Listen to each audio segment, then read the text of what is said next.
Power of attorney নিয়ে British বাংলাদেশিরা অনেকটা বিপাকে ছিলেন। ব্রিটিশ বাংলাদেশি তো বটেই, প্রবাসীরা বড় জটিল অবস্থায় ছিলেন।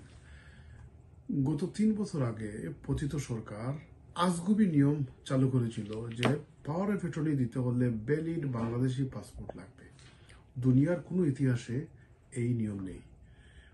ভ্যালিড পাসপোর্টের সাথে পাওয়ার অফ অ্যাটর্নি কি দরকার, কি সংযোগ, আমার বুঝে আসে না।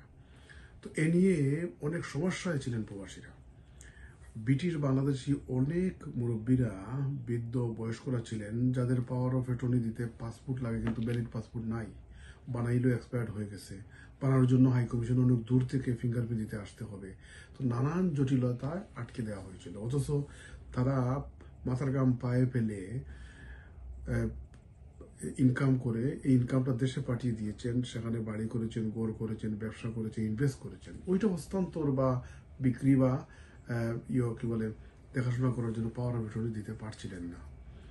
তো এ ব্যাপারে কমিউনিটির বিভিন্ন সংগঠন সোচ্চার ছিলেন, দাবি জানিয়েছেন, ঢাকা থেকে আসলে অনেকের সাথে কথা বলেছেন, টকশোতে কথা বলেছেন।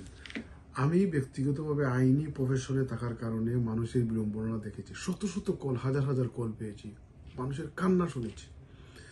তো এটা আমার প্যাশন ছিল। এই ব্যাপারে আমি গত বছর বাংলাদেশের প্রভাবশালী একটা জাতীয় দৈনিকে বিস্তারিত আর্টিকেল লিখেছি।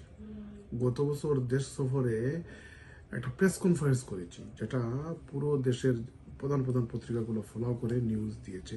বিবিসি বাংলা বিভাগ টেলিফোনে আমার ইন্টারভিউ নিয়েছে। তো এই পর্যন্ত ছিল। কমিউনিটিতে বিভিন্ন দাবি দেওয়া, বিভিন্ন সংগঠন করেছিল। তো এবার বাংলাদেশ সফরে 2.5 মাস ছিলাম।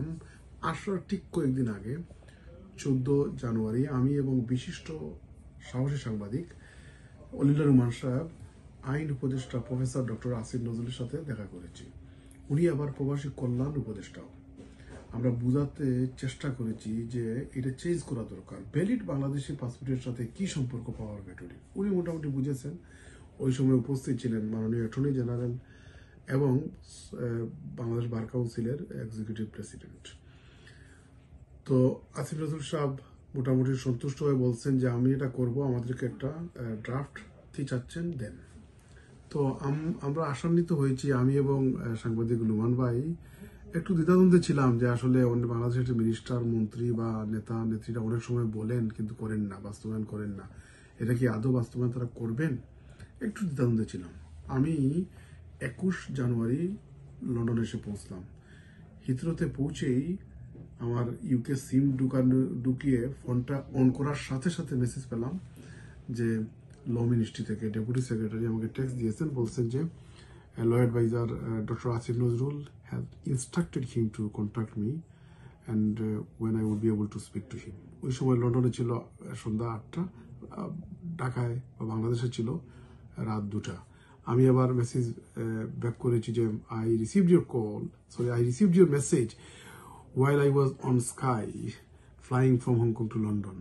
I will give you a call tomorrow. পরের দিন আলাপ করলাম। তো উনি বললেন যে স্যার অত্যন্ত গুরুত্ব দিয়ে, আসিফ নজরুল স্যার গুরুত্ব দিয়ে বলেছেন আপনারা যোগাযোগ করে কি চাচ্ছেন একটা ড্রাফট দেওয়ার জন্য।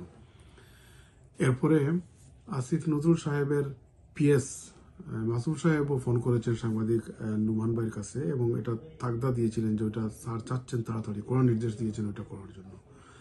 তো আমরা গত শুক্রবারে ড্রাফট করে কি চাচ্ছি তার ভূমিকা সহ আমরা একটা ড্রাফট পাঠিয়ে দিয়েছি। শুনে ভালো লাগলো যে গতকালকে সার্কুলার দিয়েছেন বিদেশে অবস্থানরত হাই কমিশন।